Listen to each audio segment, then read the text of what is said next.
This is skateboarding. You a fuck a rich nigga for the fame, won't you?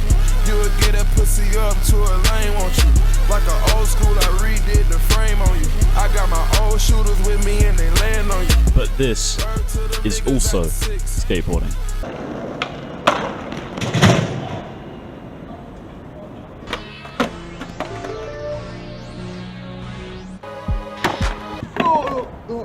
Oh, basta.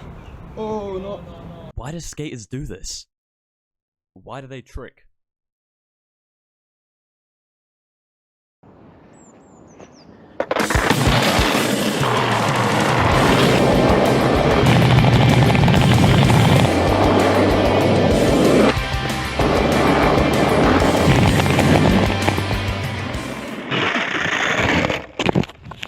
Is this still alright? Oh shit.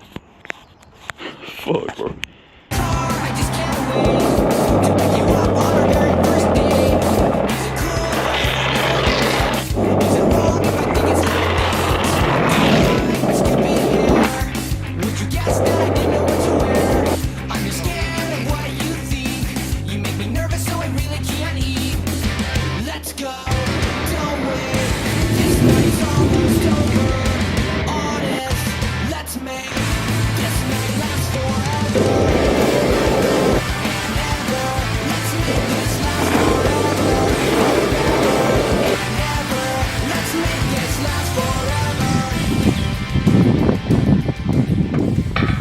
I think a good place to start would be the beginning.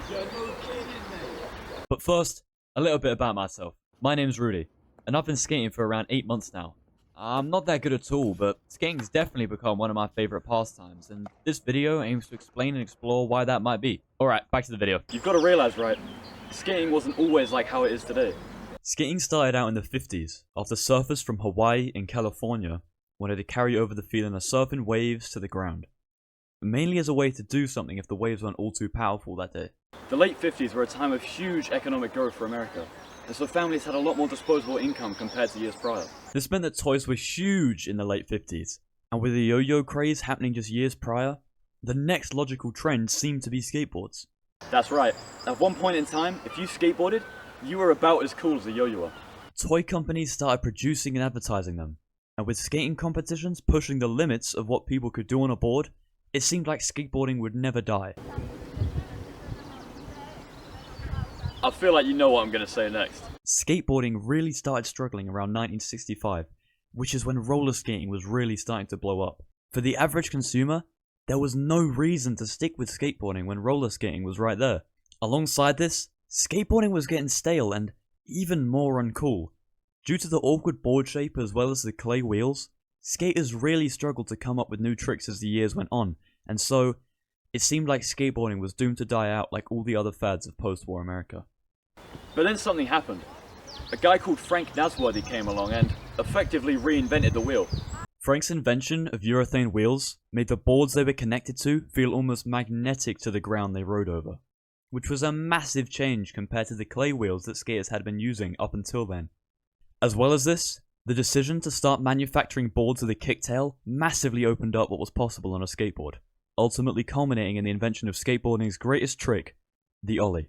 What you're seeing now are tricks that are only possible because of the ollie.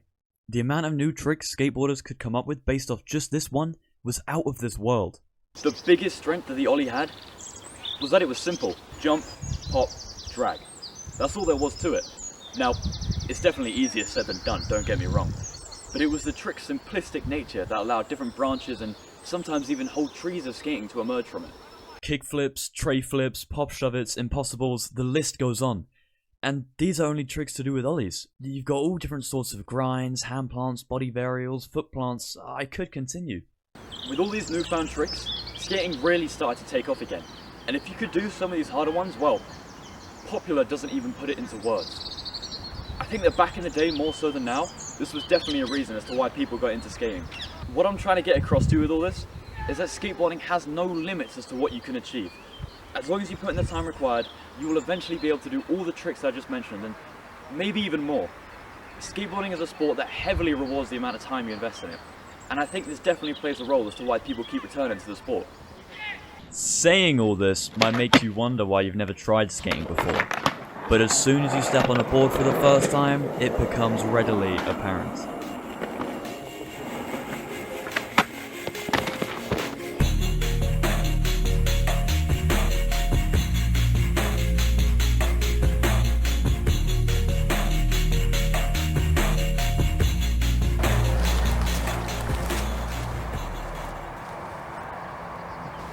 Fails are an inevitable part of skateboarding.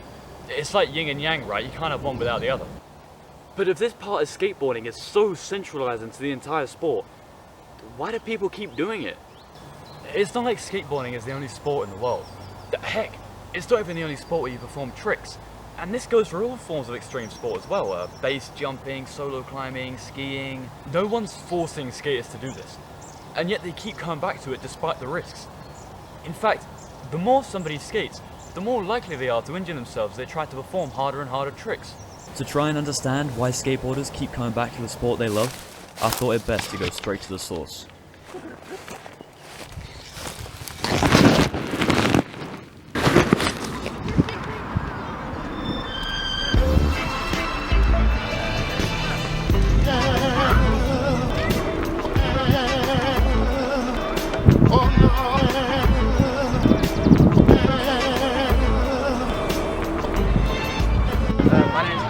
I've been skating for like two or 4 years. My name is Ryan Simpson. I've been skating for approximately 4 years now. My name's Alfie. I've been skating on and off for about 4 months. As you've just heard, this is Alfred, Riley, and Alfie.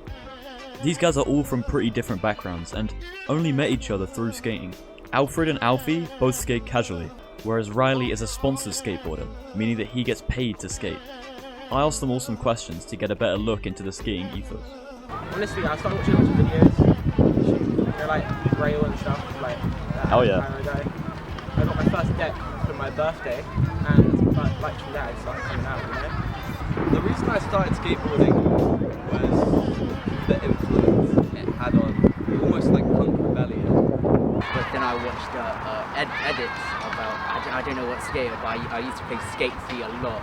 So I just played Skate 3 all the time, and then I remember seeing a skateboard in The Entertainer. I used to skate up and down my road when I was about 14, 13, all the time, and then I just got into skateboarding like that. It's really easy to get into. All my friends skateboard. It's nice. You get out of the house and rotting at your PC all day. It's just the community and everyone, you know? So you're saying that if the community wasn't there, do you think you would continue skateboarding, or? Maybe. It's like, that's quite a hard question, because I only really come out with my friends are, you know? But I probably would, because it's not good to get out of the house, you know? I kept coming back to skateboarding because of the adrenaline it gave. That sense of euphoria after landing a trick you've battled so hard. So I'm guessing you like roller coasters and everything. People, the community is amazing. Don't even have to know somebody for about 30 minutes and they'll treat you like your best friend. It's so like positive. You fail a trick and they won't be like, oh, you're so bad at this, you're bad at that. They'll encourage you to do better. So if the community in skating didn't exist, let's say it was just you going to the skate park by yourself, would you keep going? I mean, music, always having one AirPod in can be just an amazing way to skate. But if it was just me, I mean, the weather would be great, music would be playing in my ear, but it just wouldn't feel the same without anybody just cheering you on in the background. So overall, what were they saying? Most of them seemed to agree that the community was a massive part of why they kept coming back to skating. Alfie especially. They also all shared the sentiment of, well, it gets us out of the house, so why not? Surprisingly, some of them said they would continue skating even without their friends and the community around them, although I guess that just shows their general commitment to the sport. As I was filming them all, I asked Riley if there was a trick he hadn't been able to do, and since this guy's sponsored, I didn't think there actually was one. But then he said he hadn't been able to do a frontside Smith for the longest time. So he got to work.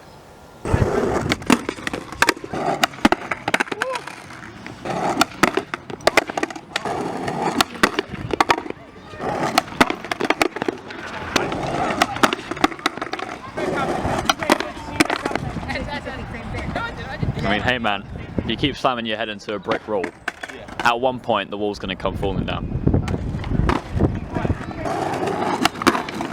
I figured it.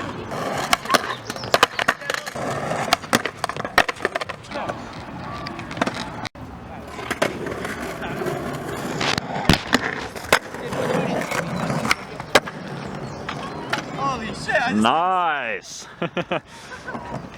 Oh my god!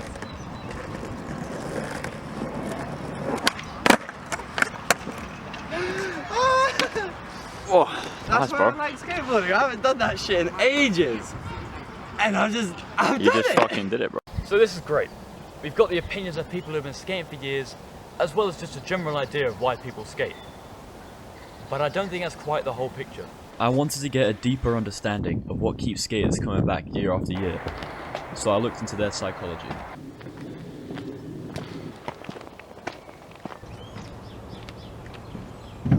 I looked at a few academic journals, and here were the main takeaways I got. One study I looked at found that skaters exhibited a strong correlation between goal orientation and physical risk-taking, which makes sense. All skaters are trying to achieve something, whether it be just cruising on the board for 5 seconds without falling off, or the nuttiest line you've ever seen. And they all understand that by trying to do these difficult things, they could get hurt. The same study also noted that skaters exhibited a negative correlation to being ego-oriented, which means that usually they didn't do it for the sake of impressing others or attaining status. This surprised me, to be honest.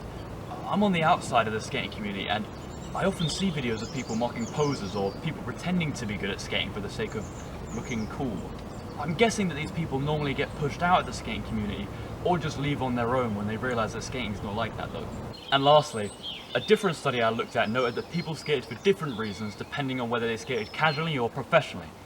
Casual skaters were more so characterised by escape or wanting a sense of identity, whereas pros were distinguished by having a compensation profile, which means that they were covering up a real or imagined deficiency in themselves. The part about casual skaters wanting to escape definitely applies to me. I'll often go down the park or grind out some ollies specifically for that reason. And whilst I'm not a professional at skating by any means, I 100% understand the point that this study raises about the pros. You'll often see it time and time again in the media or even your own private life, where someone who is immensely talented at a sport or a type of art is deeply insecure about certain aspects of their life. These findings gave me a profound sense of perspective. I hadn't thought of these things in such an analytical way before, and doing so felt exciting. However, I'm new to the skate scene, and I didn't know whether these theories held true in the eyes of the general skate community. And so I thought it best to go back to the guys at the centre of it all.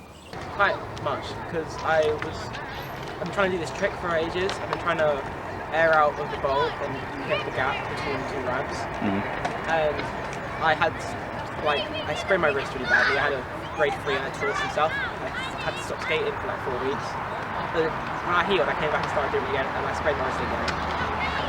So, like, high risk, high reward. Then if you keep hurting yourself and hurting yourself and hurting yourself over and over until you get it, you know?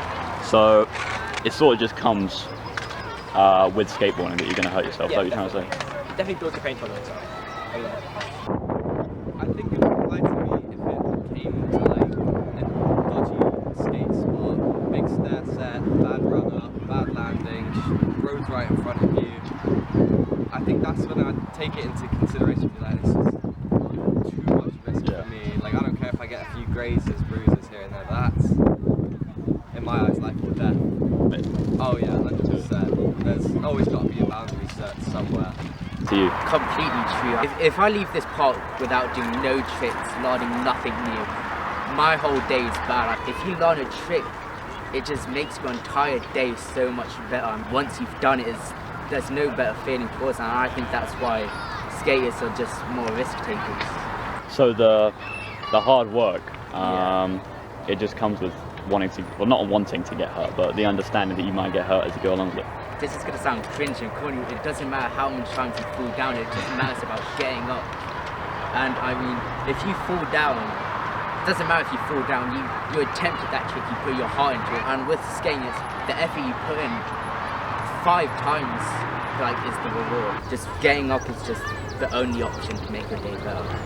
Yeah, kind of. Just mainly a personal thing, you know? You want to better yourself as a person, you have to do better stuff. It's sometimes you want to do something to impress people, but it's not very often that it happens, you know.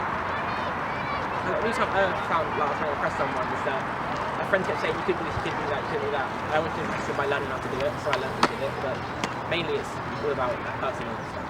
Yeah, I like to skate for myself.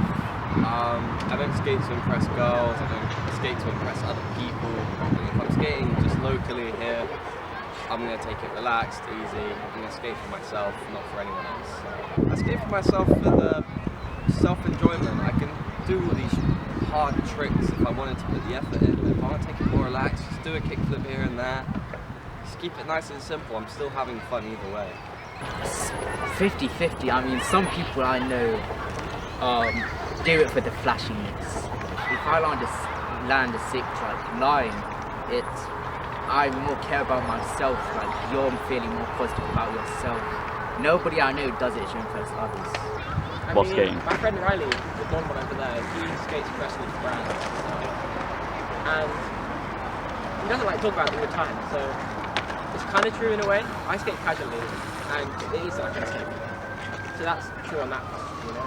But I don't know a lot of professional skaters, so I can't comment that much on that. It's alright, you can take time.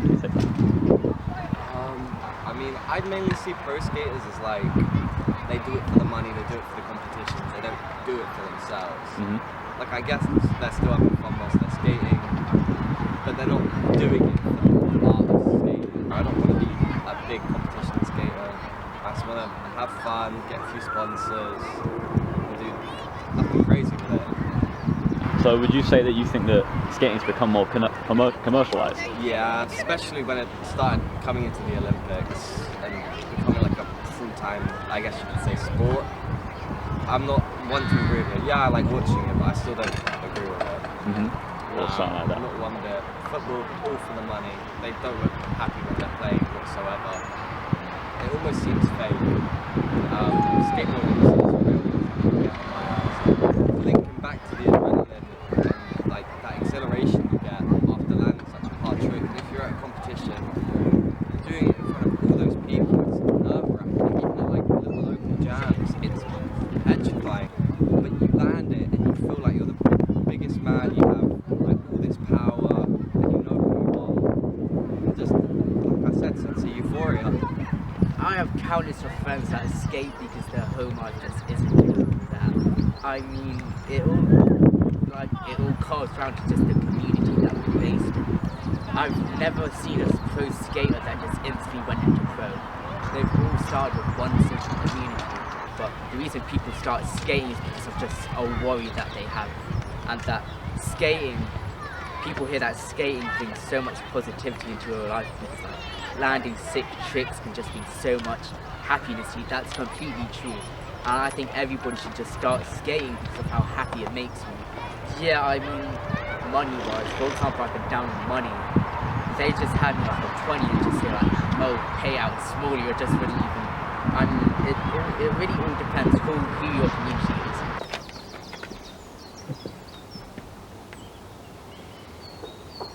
is. So why am I telling you all this? Like, cool. Skaters do the thing they love because of various psychological tendencies, as well as the social and individual pressures placed upon themselves. What are you supposed to get from this? Well, it's about so much more than just skateboarding. Talking with skaters, as well as my own research, gave me a lot of reasons as to why skaters do what they love. Social status, fulfillment, the consistent improvement it provides, but the biggest reason was the community. They started skateboarding as they thought it looked fun, and then naturally formed a community around them that supported and loved them for who they were. And this was the largest reason they kept coming back to the sport. I think there's something we can learn from this. If we're ever trying to enjoy doing something in life, we'll seek out and eventually find a community. This sometimes means that we'll end up in situations completely different from what we originally envisioned doing with our lives. And yet we stay in those situations despite that, surrounded by the people that, again, support and love you for who you are. This is what I've taken away from my time researching skaters, and I think you should embrace it too.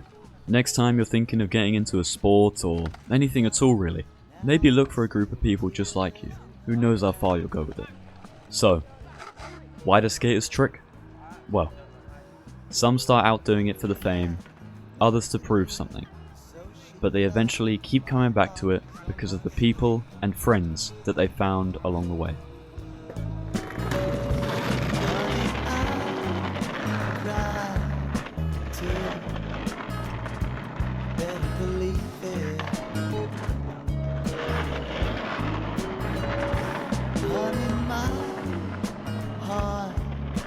Beats for you, even though you don't feel it.